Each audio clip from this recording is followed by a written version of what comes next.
Now, people have been saying, of course, yeah, but there's all this other stuff like games. Doesn't really require all that many transmission bits. People have been talking about e-government or e-finance or telemedicine. These also are not major drivers of traffic. They're interesting, they're innovative, they make a difference, but they're not kind of huge users of capacity. It's a trickle of telemetry data. So take, for example, telemedicine, and people keep talking about CAT scans and so on. But these are kind of hospitals among themselves and health providers. This is not a residential business unless you have some kind of a do-it-yourself CAT scan at home. It's kind of it's not a big data drivers. And then there's the machine-to-machine, also the Internet of Things. And again, important but not a very data-intensive type applications. These are mostly trickle type of data. I've thought about it, and the best that I can come up with some kind of a big applications for machine-to-machine are security cameras, video cameras, talking to some kind of computer-based identification or interpretation type systems. But other than that, I cannot come up with major bit hogging type applications. Now, I can go on this one, but let me kind of get to content now. To content now. And here is the third and last item. And here technology, media technology, has always enabled us to do old things in new ways and then to do new things in new ways. And applied to media here, we can see that there's something that we can call widening, and then there's a deepening. And the widening is to have more or less more of the same.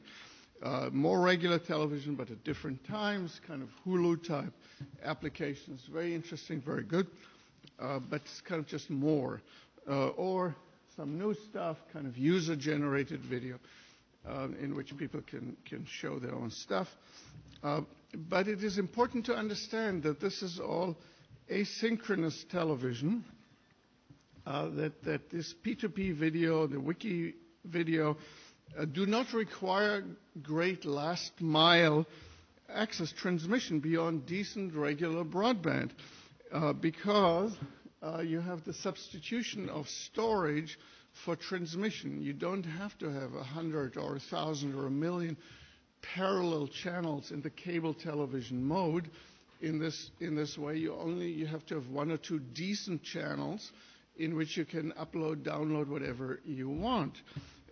And so 35 megabits per second for that kind of television is probably going to be pretty much enough for a regular kind of media-busy household, but nothing close to the gigabit speeds that fiber easily enables.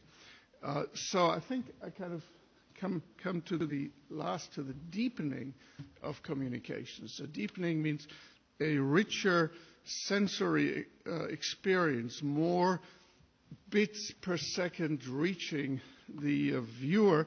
And here indeed, if you look at it historically, which I've done, you see here, just to give you the impression here, that media has become more intense over the decades and centuries, that it becomes cheaper to transmit information, and therefore more information reaches you in a given time unit, such as a second. So the media experience becomes more bit-rich. And many of us recall the Canadian media scholar Marshall McLuhan, the medium is the message, meaning that the nature of the transmission itself, of the medium, defines what will be shown on it. So when this was the media technology, bits were very precious and very expensive, and people were kind of trying to define them down into words and sentences, very kind of carefully crafted.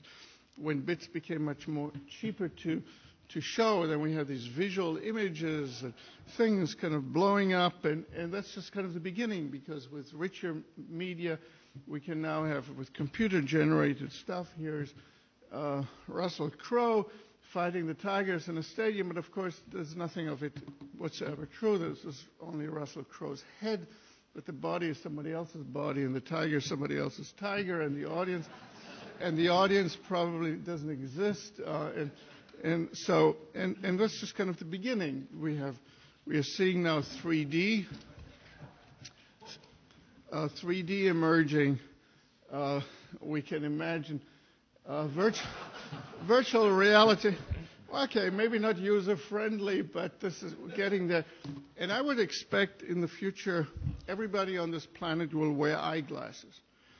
Not because people's visual acuity has declined, but it's because it is the way to project and to listen. And so the media experience will be kind of in glasses. Also, everybody will wear a ring, because there will be the mouse and the control device. And then you can see kind of the elements that we now have in disparate ways, such as the interactive games or the avatars, where you can play, present yourself just better looking into the action itself. And so with these elements, we will have entertainment of total immersion, user participation, and some user control. And so what we could see here is, just so you get a sense of what I'm talking about, is let's say you're here in the Pirates of the Caribbean, and you might actually, your avatar might be somewhere there at the edge of the action, and you can turn around and you have the sound and the sights and possibly even the smell and the chance of the action, and you're right in the middle of it with your glasses and connected wirelessly, which is why I think that actually mobile, that is wireless television of the future, will be actually superior than to the wire line. It's kind of like from the Negroponte switch to a switch back to wireless. Or that you're marching with your fellow legionnaires or whatever up the Greek coast, or you're involved in sports, kind of missing that, or that you're kind of experiencing marketing type, experiential type marketing, or that you're tagging along for a fee to some expedition up the Mount Everest.